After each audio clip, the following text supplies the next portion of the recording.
note of the semitone shuffle, they've just moved the B up to a C to make it a C minor chord on a G bass, which just sounds a little bit more harmonious.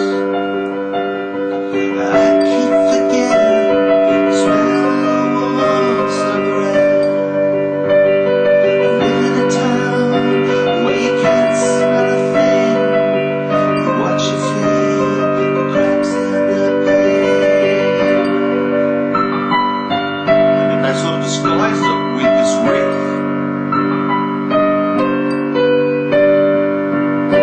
But fundamentally it's just that, but they've made the riff so that it sort of sounds cleverer, because the riff interpolates with that move and just adds a little thing at the top that sort of shifts your attention from that moving note, so that, but then emphasises it because the riff ends on the note as it moves.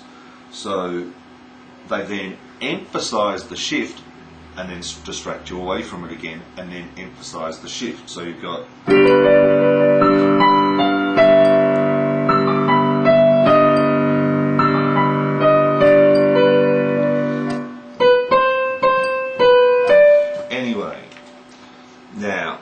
this song is basically that chord progression, but it has another middle bit where they've really, at this point, because they've taken you through Airbag, which is sort of, well, I just did that, and then they've gone to this song and they've tried to keep it a little bit simpler, because they had Paranoid Android in the middle, and that's fairly complex, so it's time for some simple land on the album.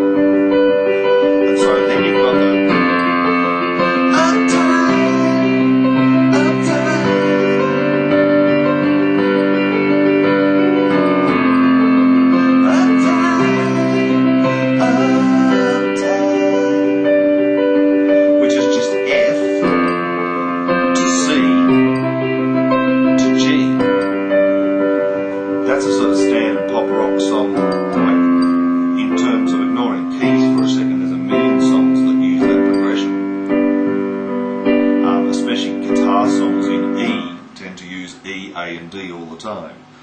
so it's just the F, which in blues and that kind of stuff fits fine in a G major context, and then C, and then G. So you've really gone back to just sort of general pop rock land for a moment, in between the slightly more complex moving of a semitone on top of a G.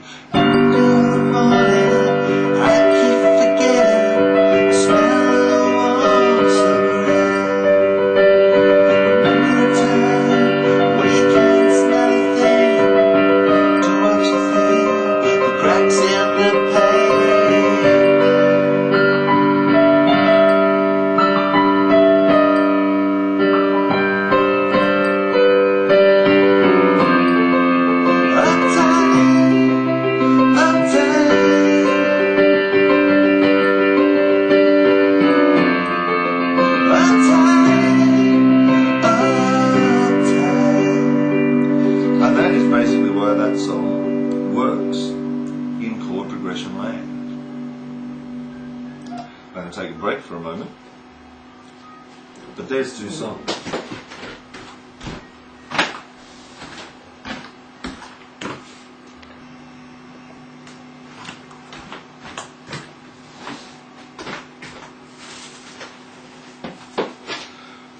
Subterranean Homesick Alien. I better just cover the intro to this song as well, which I seem to skip there.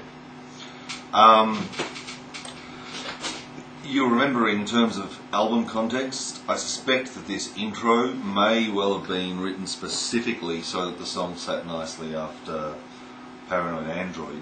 If you remember the closing stages of Paranoid Android, you're on. It's been sitting around, well, it's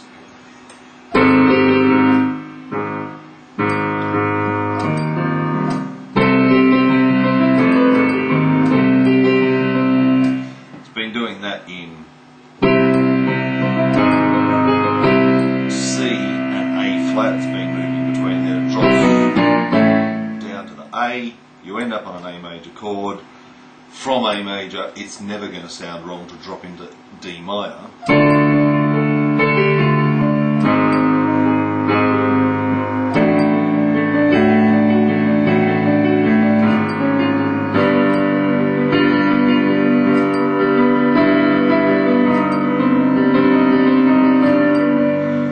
So that I think, because the song's in G, I could move there reasonably easily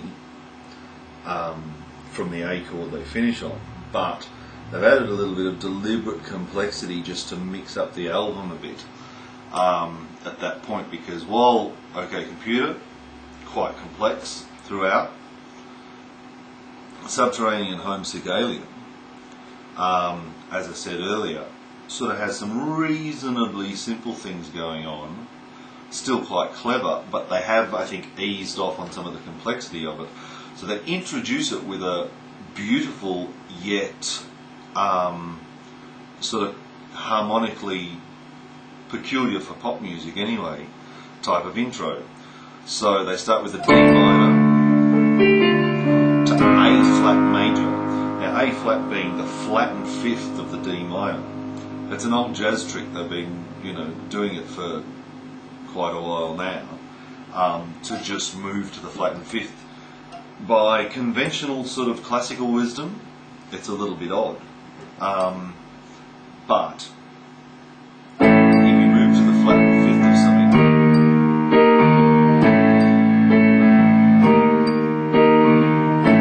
it sounds quite related when you do it. So when you do that D minor,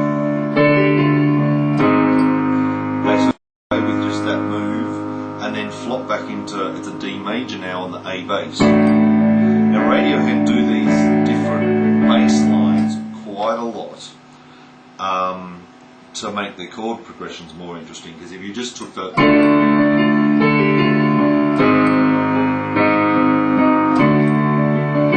not as interesting as when we're down there with the bass, just to land back on the D. If you just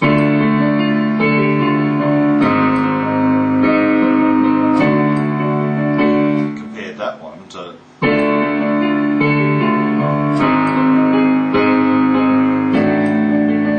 hear that chord there, it's because we moved the bass to the fifth. So that's the basis of the introduction. There's a little bit where it sits on a D flat on A flat for a moment at the end there, according to the songbook, and then flops back into your G7 pattern.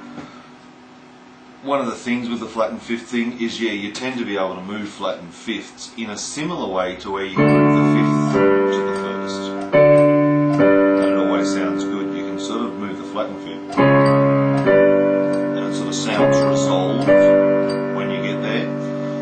So throwing that in apparently. Same logic, and then they land on this nice G chord. They can do the chromatic descents at the top there, and just chill out for a while. We just had some